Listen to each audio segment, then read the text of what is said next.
नमस्ते। आज की मनुस्मृति की कक्षा में मैं गजानन आप सबका स्वागत करता हूं। आप लोगों को इन कक्षा का लाभ हो रहा होगा, ऐसी आशा है। तो पिछली कक्षा में हमने मनुस्मृति के 5वें अध्याय में द्रव्य शुद्धि विषय में विभिन्न प्रकार के पात्रों, बर्तनों की शुद्धि का अध्ययन किया था।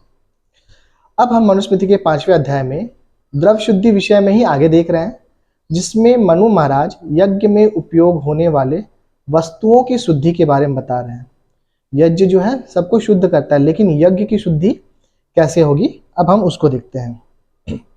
तो इसमें हमारा श्लोक है, मार्जनम यज्ञ पात्राणम पाणिना यज्ञ कर्मणि चमशानाम ग्रहाणाम च शुद्ध प्रक्षालनेन तु। इस श्लोक में मनु महाराज बता रहे हैं कि यज्ञ कार्य में प्रयुक्त यज्ञ के पात्रों की, यज्ञ के पात्र जैसे चम्मच, कटोरे, है ना, और बड़े बड़े बर्तन, इनकी शुद्धि किससे हो जाती है? हाथ से रगड़कर मांजने और धोने से ही हो जाती है। और ये विधि किनके लिए है? चिकनाई रहित, मतलब जिसमें किसी तरह का ऑयलीनेस ना हो, केवल उन्हीं पात्रों के लिए है।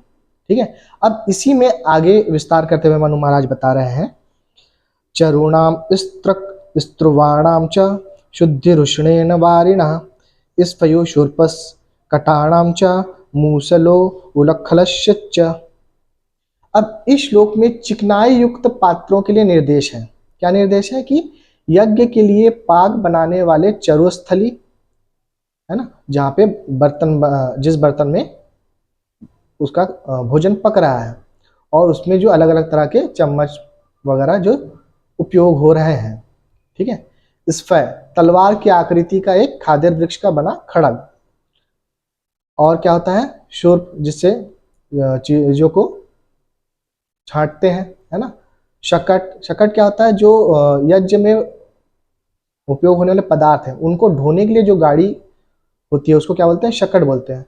और मूसल और उखल, ये तो हम जानते ही हैं, है ना, जिसमें क्या होता है? चीज़ों को कूटते हैं, और जिससे कूटते हैं उसको क्या बोलते हैं? मूसल, और जिसमें कूटते हैं उसको उखल बोलते हैं।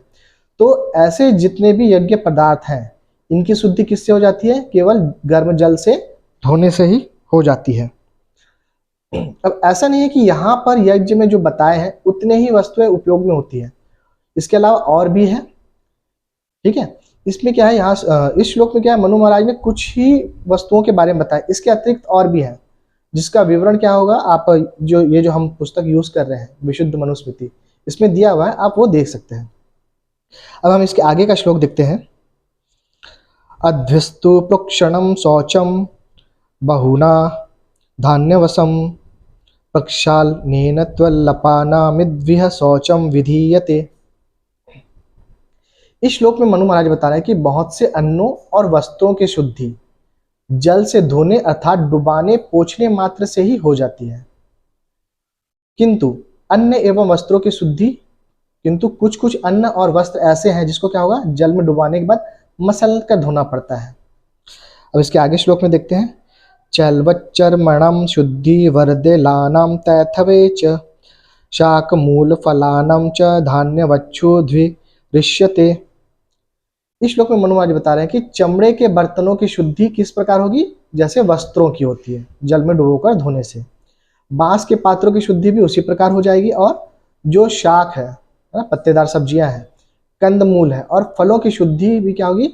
अन्नों के समान जल में धोने से ही हो जाती है। अब इसके आगे और देखते हैं, कौशियाविके योरशु कुत्पानाम विष्ठकय श्रीफलेम रंशुपट्टाणाम शौमाणम गौर सर्षपैः।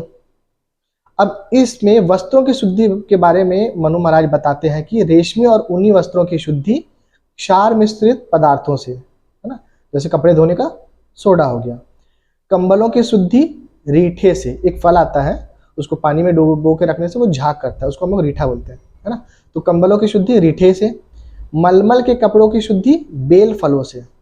अलसी आदि की छाल से बने वस्त्र, अलसी जो होता है ना, एक बीज होता है, उसके छाल से जो कपड़े बनते हैं वो क्या होता है? जो सन्यासियों के कपड़े बनते थे पहले। ठीक है। तो इनकी शुद्धि किससे होती है? पीली सरसों से।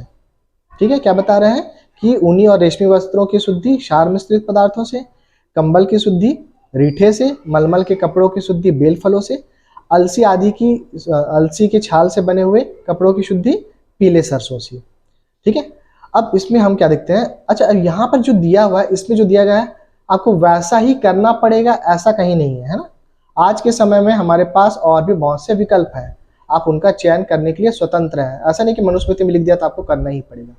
इसमें जो बताया जा रहा है आपको प्रत्येक समय के लिए उपयोगी है ना। यदि क्या हो, साबुन सोडा की जो कंपनियां हैं वो ना हो, तो उस स्थिति में आप क्या करेंगे, तब यही विधियां आपके काम आएंगी। अब आप देखिए मनुस्मृति जो है कितने अच्छे से मानव जीवन उपयोगी हर एक बात की चर्चा करती है। इसमें जन्म से लेकर मृत्यु तक एक मनुष्य को जीवन जीने के लिए जिन चीजों की भी आवश्यकता होती है उन सभी का विवरण इसमें दिया गया है, वो सभी बातें इसमें समाहित है। अब ऐसे में लोग मनुस्मृति को अपने संविधान का आधार मानते हैं, तो इसमें गलत क्या है। अब इसमें क्या है, अब इसी में जब मनुस्मृति के अब हम आगे के अध्याय को देखेंगे तो मनु, जैसे बोलते हैं मनु क्या होता है, हिंदुओं का संविधान है ना, जिसके वजह से वो लोगों पे अत्याचार करते हैं, निम्न जातियों पर अत्याचार करते हैं। लेकिन मनु महाराज, हम आगे का अध्याय में देखें कि मनु महाराज खुद संविधान के बारे में मनुष्यों को क्या निर्देश देते हैं, तो वो चीजें हमें इसके बारे में पता चलेंगी। बाकी अभी तक हमने मनुस्मृति से हमने जो भी सीखा है वह बातें आप लोगों को जीवन उपयोगी लगी या नहीं, ये हमें आप अब कमेंट करके अवश्य बताएं। आज की कक्षा को हम यहीं विराम देते हैं।